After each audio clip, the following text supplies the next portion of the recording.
Hello, আসসালামু আলাইকুম guys.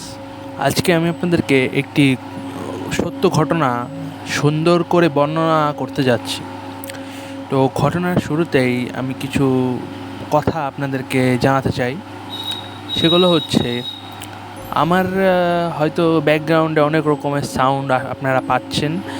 আমি আপনাদের কাছে রিকোয়েস্ট করব যে এটাকে ইগনোর করে আমি যে ঘটনাটা বলছি ঘটনায় আপনারা ফোকাস করবেন। তো ঘটনাটি ঘটে আমারই একটি খুবই পরিচিত বন্ধু বলা যায় না, বড় ভাই তাকে আমি সম্বোধন করি, তবে তার সাথে যেভাবে মিশি বন্ধুত্বপূর্ণ সম্পর্কর মতন। তো তার কাছ থেকে শোনা তার ছোট তার ছোট ভাই, তার নাম মিনহাজুল রহমান। তো মিনহাজুল ভাইয়ের যে ছোটোবেলাটা কেটেছে সেটা খুবই বলা যায় ভয়ানক এবং রহস্যময়। রহস্যর কথাটা কেন বললাম, কারণ সে রাত্রে যখনই ঘুমাতো, মানে রাত্রে ঘুমালেই সে একটা না একটা স্বপ্ন দেখতো। আর এই স্বপ্নগুলো কিছু কিছু সত্য তার সাথে, মানে এই স্বপ্নগুলোর মধ্যে কিছু কিছু যেগুলো দেখতো সেগুলো তার সাথে ঠিকই পরের দিন ঘটতো। যেমন ধরুন, সে একদিন দেখছে যে সে সাইকেল থেকে পড়ে গেছে এবং তার পা ছুলে গেছে। ঠিক পরের দিনই সে সাইকেলে বিকালে মানে সাইকেল করে সে বিকালে মানে বাইরে গেছিলো, আসতেছিল বাসার দিকে। তো ঠিক বাসার কাছাকাছি আসতেই সে ড্রেনের মধ্যে পড়ে যায়, মানে কোনো কারণ ছাড়াই হঠাৎ। তো এটা গেল এক। সে একবার দেখছে যে সে কোথাও অনেক দূরে বেড়াইতে গেছে, হারাই গেছে। তো ঠিকই সে কিছুদিন পরে সে তার এক বন্ধুর সাথে, সে বন্ধুরই মানে বন্ধুর খালার বাসায় যায়। তো ওইখানে যায় আবার বন্ধুরা, মানে মাঠ, মানে একটু গ্রাম অঞ্চল, তো ওরা আবার একটু মাঠের মধ্যে দিয়ে ঘোরাফেরা করছে। তো এক পয়েন্টে সে আবার অন্যমনস্ক হয়ে, মানে ওই ভাইটা অন্যমনস্ক হয়ে, মিনহাজুল ভাইয়ের ছোট ভাই, মানে যার ঘটনা আমি বলছি, সে অন্যমনস্ক হয়ে এমন এক জায়গা চলে যায় এখান থেকে তার মানে আশপাশে সে জায়গা খুঁজে পাইতেছে না। তো পরে অবশ্য তাকে পাওয়া যায়। তবে এরকমই অনেক ঘটনা সেই মিনহাজুল ভাইয়ের ছোটো ভাইয়ের সাথে ঘটছে। তো ছোটো ভাইয়ের নাম আমি হয়তো বা ভুল করে বলে ফেলতে পারি বা নাও বলতে পারি। তো তার নাম আমি না বললেই হয়তো ভালো হয়। তো তার কাছ থেকে এরকম অনেক ঘটনা পাওয়া যায় যা পরবর্তীতে হয়ে যায়, মানে সে যাই স্বপ্ন দেখে পরের দিন তাই সেটা হয়, পরের দিন হোক বা কিছুদিন পরে হোক, কিন্তু ওইটা ঠিকই বাস্তবায়ন, মানে ওটা ঠিকই ঘটে। তো মিনহাজুল ভাই আমাকে এটা বলছে এবং মিনহাজুল ভাই নিজেও পরীক্ষা করে দেখছে যে মানে ওর মুখ থেকে যে কথা শুনছে পরের দিন সেই ঘটনাটা ঘটছে। তো এটাকে আমরা বৈজ্ঞানিক ভাষায় কি বলবো তা আমার কাছে নির্দিষ্ট কোনো, মানে এই সম্পর্কে কোনো জ্ঞান নাই। তবে আমি এটাকে বলবো যে অলৌকিক একটি ক্ষমতা তার মধ্যে আছে। হয়তো আল্লাহ তাকে এটা দিছে, হয়তো বা এটা কোনো প্রকারের অভিশাপও হতে পারে। তো আমরা বেশি ডিপে না যায়। তো এটাই ছিল ঘটনা মূলত। তো দ্বিতীয় ঘটনাটি আমি নিজেই একটু ঘাটাঘাটি করে ইন্টারনেট থেকে পাইছি। তো ঘটনাটা প্রথমেই বলতে চাই যে এই ঘটনাটাই আপনারা হয়তো বা ইন্টারনেটে ঘটছে বলে শুনতে পারেন, বা সবাই তো আর সব কিছু নিয়ে থাকে না, তো নাও শুনতে পারেন। তো আমি বলি, জিনিসটা শোনা হলে, মানে আপনার যদি শোনা থাকে তাহলে বেটার, আর না থাকলে আমি বলি শুনি। তো ঘটনাটি এমন, অনেক বছর আগে মিশরীয়রা যখন মানে একটু আধুনিকতার ছোঁয়া পায়, তখন তাদের কাছে এক প্রকারের নাকি পাথর ছিল, সবার কাছেই থাকতো। তো এই পাথরের মূল কাজই ছিল যে খাবার, মানে খাদ্য আনা। মানে ওই পাথর যার কাছে থাকবে তার কাছে অটোমেটিক কোথাও না কোথাও থেকে খাদ্য চলে আসবে। আর যার কাছে থাকবে না সে কি না খেয়ে থাকবে? না, ব্যাপারটা এরকমও না।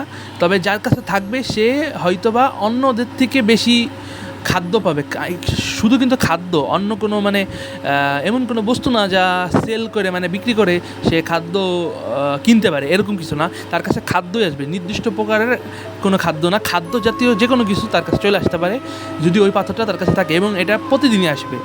কোনো নির্দিষ্ট দিন বা সময় নাই যে এই টাইমে আসবে না। এটা প্রতিদিনই, এবং মানে ওটা থাকলে একটা সময় না একটা সময় ওটা মানে ওটা যদি আপনার ঘরে থাকে তাহলে দিনে মানে 24 ঘন্টার যে কোনো সময় খাদ্য আপনার কাছে চলে আসবে এবং আপনি সেটা পাবেন। তো এই মিশরীয় এক ফ্যামিলির কাছে এই পাথরটা হারাই যায়। কোনো এক ছোটো বাচ্চা হয়তো বা ভুল করে এটা কোথাও ফেলে দিছে বা কিছু একটা হয়েছে, যাই হোক, হারাই যাওয়ার পর থেকে ওই ফ্যামিলির উপরে একটি নানান রকমের মানে সমস্যা তৈরি হয়। যেমন প্রথম 3 দিন এদের কোনো খাদ্য তো আসেই না, এরা যেটা মানে মজুত করে রাখছিল ওইগুলো পচে যায়, এবং এরা এমন এমন এমন খাদ্য পচে যায় যেগুলা 1 বছর 2 বছর সংরক্ষণ করে খাওয়া যায়, চাল ডালের মতন। তো ওরা তো অবাক, পচলো কীভাবে। এবং এবং ওদের মধ্যে মানে ওই ফ্যামিলির মধ্যে যারা মানে যেই বাচ্চাটা ওই যে পাথরটা হারায়, ওই বাচ্চাটারই মানে একটু সমবয়স বলবো না, একটু বড়, 1-2 বছরের বড় আর একজন ভাই ছিল। সেই ভাইটা হঠাৎ করেই কোনো কারণ ছাড়াই হঠাৎ করেই সে মারা যায়। মানে কোনো নির্দিষ্ট কোনো রোগ হয়নি, নির্দিষ্ট কোনো সমস্যা হয়নি, কিন্তু সে মারা গেছে। তো এরকম করে ওই ফ্যামিলিটা প্রায় 1 মাসের মধ্যে সবাই মারা যায়, কিন্তু ওই বাচ্চাটা মরে না। তো ওই বাচ্চাটা একদম বেহাল দশা, মানুষজন তাকে কোনো রকমভাবে খাইতে দেয় বা অনেক রাত সে না খেয়েও থাকে। তো এরকম করতে করতে হঠাৎ ওই বাচ্চাটা একটা মানে গাছের মানে ওই মিশরীয় কোনো এক এলাকার কোনো একটা গাছের তলে সে মানে রাতের দিকে যায়, মানে তার নির্দিষ্ট গ্রাম থেকে সে চলে আসে, কারণ ওই গ্রামের মানুষ আর তাকে কোনো প্রকার সাহায্য করতেছিল না। এর ফলে সে ডিসাইড করে যে আমি আর এখানে থাকবো না, আমি মুভ অন করবো, এখান থেকে চলে যাবো অন্য কোথাও, যে স্টে করবো। তো সেই মত আদর্শ নিয়েই সে ওখান থেকে চলে আসে। তো একটা গাছের যে বললাম যে একটা এলাকার একটা গাছের কাছে সে যায়, ঠিক এরকম সময় তার মাথার উপরে ওই নির্দিষ্ট যে পাথরটা সে হারাই ফেলে, ওই পাথরটা তার মাথার উপর টাস করে পড়ার ফলে সে কিছুটা মানে ভেবাচেকা খেয়ে যায় যে এই জিনিসটা তো আমি হারাই ফেলছিলাম অন্য জায়গায়, এখানে আসলে কী করে।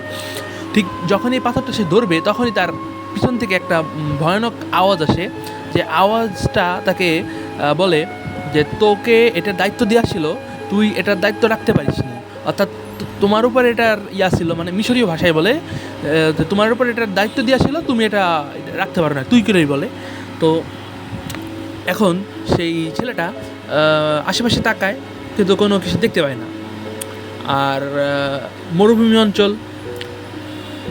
কিন্তু মাঝখানে একটু গাছ ছিল, মানে কিছু কিছু জায়গায় গাছ ছিল, কিছু কিছু জায়গায় ছিল না, এরকম অবস্থা ছিল।